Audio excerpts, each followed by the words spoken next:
अरे मम्मी जी, थोड़ा उम्र के हिसाब से काम किया करो। कहीं कुछ हो गया तो लोग बोलेंगे बहू ने बूढ़ी सास का ध्यान नहीं रखा।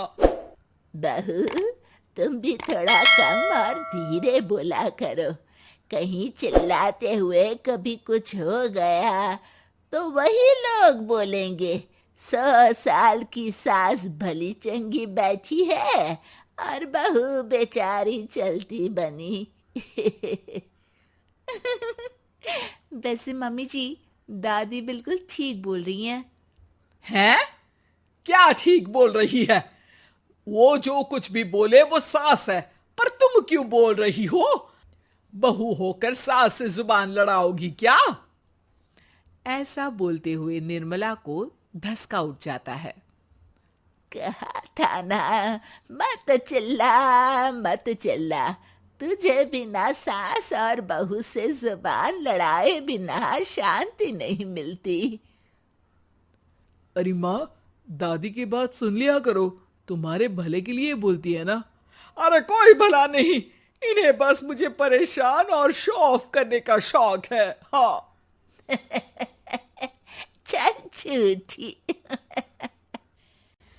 इस परिवार में 3 पीढ़ी की औरतें रहती है, जिनका हर समय कोई ना कोई अलग ड्रामा चलता ही रहता है, जिससे और किसी का पता नहीं, लेकिन सूरज बहुत परेशान रहता है।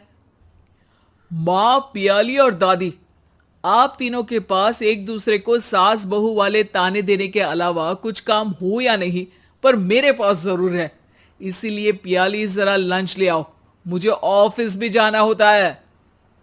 इस पर पियाली सूरज को लंच देती है और वो ऑफिस चला जाता है, जिसके बाद तीनों एक बार फिर अपनी बातों या कह लो कि नोक-झोंक में लग जाती हैं। इसी में दिन बीत जाता है। रात को सूरज के साथ उसके दोस्त भी खाने पर आते हैं। पियाली, मेरे कुछ दोस्त आए हैं। सॉरी, अचानक प्लान बना तो बता नहीं पाया। तुम जल्दी से डिनर बना दो ना। अरे वाह रे आलसी माँ की आलसी बेटी, पहले बिना बताए दोस्तों को घर ले आओ, फिर बोलो जल्दी से डिनर बना दो। इतनी जल्दी है तो खुद बना लो।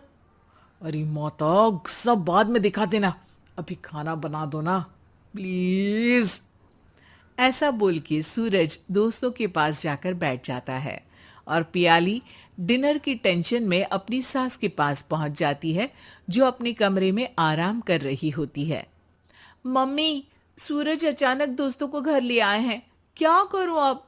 कुछ ऐसा बताओ ना जो जल्दी बन जाए और सर्व करते हुए भी अच्छा लगे। अरे रेस्टोरेंट से मंगा ले, दोबारा परेशान मत करना, सोने दे मुझे। इतने में दादी सास भी वहां आ जाती हैं। वाह, आलसी का आइडिया भी उसी की तरह बेकार है। कोरोना में बाहर से खाना मंगाएंगे। बहू, तुम सो ही जाओ, वही काम अच्छे से कर सकती हो। चल पियाली, मैं बताती हूँ क्या करना है।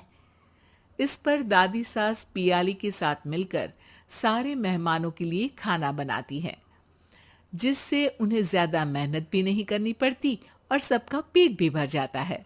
दादी के इस आइडिया से पियाली और सूरज बहुत इम्प्रेस हो जाते हैं। दादी, क्या यही खाना आपकी इस उम्र में इतना एक्टिव रहने और एंडलेस लाइफ का राज है? वैसे दादी ने आज तक राज किसी को बताया नहीं।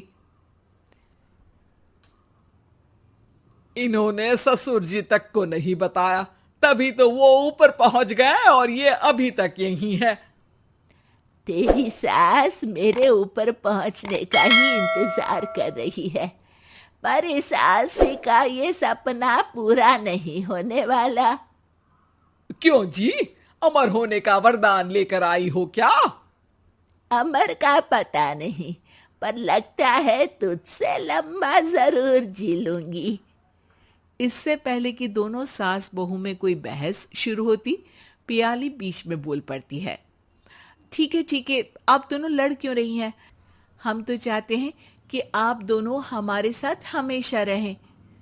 पियाली की बातों पर दोनों शांत हो जाते हैं और उनकी लाइफ पहले जैसे चलने लगती है, जहां दादी सुबह जल्दी उठकर कुछ न कुछ काम करते हुए पूरा दिन बिताती है, तो वहीं निर्मला और पियाली लेट उठने से लेकर धीरे धीरे आलस में काम करना और जब मर्जी सो जाने से अपना दिन बिताती हैं।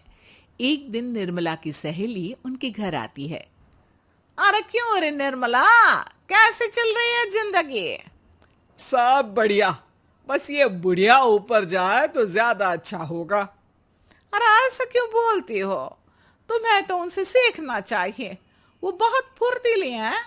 मैं उन्हें रोज मॉर्निंग वॉक करते हुए देखती हूँ, और वहीं तुम और तुम्हारी बहू हैं जिन्होंने शायद सुबह का सूरज आज तक देखा ही नहीं होगा।